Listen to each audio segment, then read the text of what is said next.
Hi అండి అందరికీ. Welcome to my channel. సొరకాయ కూర ఎప్పుడూ ఒకే రొటీన్‌లా వండుకోకుండా ఇలా ఒకసారి పాలు పోసి వండుకొని చూడండి. టేస్ట్ చాలా బాగుంటుంది.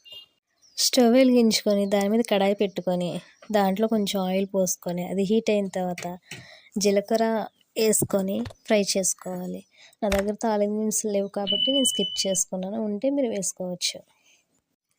కొంచెం కరివేపాకు వేసుకొని ఫ్రై చేసుకొని తర్వాత కోసి పెట్టుకున్న పచ్చిమిరకాయలు ఉల్లిపాయలు వేసుకొని ఫ్రై చేసుకోవాలి.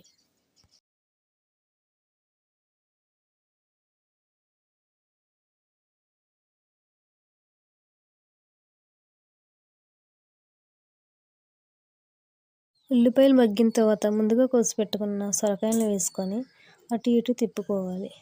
అవి కొంచెం మగ్గడానికి సాల్ట్ వేసుకోవాలి లేదా గల్లుప్పు. ఆ క్లిప్ పోయింది, నేను యాడ్ చేయట్లేదు. సబ్స్క్రైబ్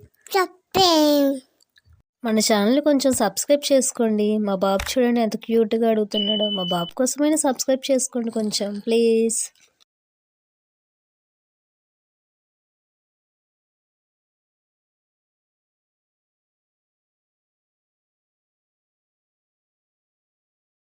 అవి కొంచెం మగ్గిన తర్వాత ముందుగా కోసి పెట్టుకున్న టమాటాలను కూడా యాడ్ చేసుకోవాలి.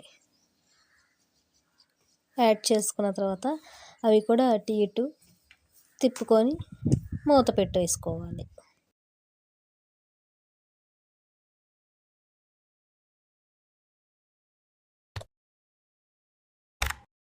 సొరకాయ టమాటా మగ్గిన తర్వాత హాఫ్ స్పూన్ పసుపు వేసుకొని అటు ఇటు కలుపుకోవాలి.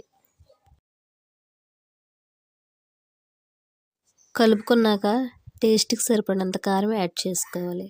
1 or 2 టేబుల్ స్పూన్. మీ టేస్ట్కి సరిపడినంత మీరు కారం యాడ్ చేసుకోండి. కారం యాడ్ చేసుకున్న తర్వాత అటు ఇటు కలుపుకోవాలి. దాని తర్వాత నీళ్ళు పోసుకొని కొంచెం ఉడకనివ్వాలి. కూరలో నీళ్ళు దగ్గరికి అయిన తర్వాత గ్లాస్ పాలు పోసుకొని అవి కూడా అటు ఇటు తిప్పిన తర్వాత అవి ముక్కగా పట్టేంత వరకు దగ్గరికి ఉడకనివ్వాలి.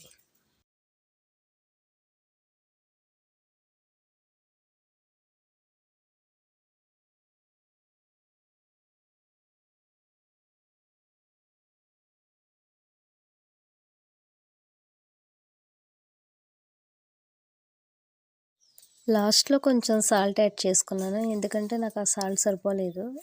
అందుకని మళ్ళీ సాల్ట్ యాడ్ చేసుకొని కొంతసేపు ఉంచి స్టవ్ ఆఫ్ చేశాను. అంతేనండి, ఎంతో టేస్టీగా ఉండే సొరకాయలో పాలు పోసి చేసిన కర్రీ రెడీ అయినట్టే.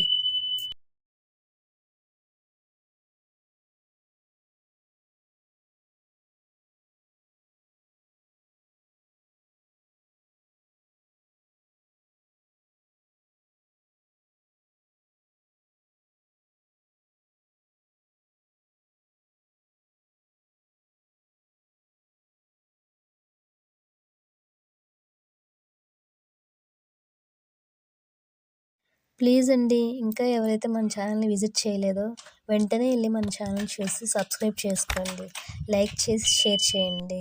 Thank you for watching. Subscribe.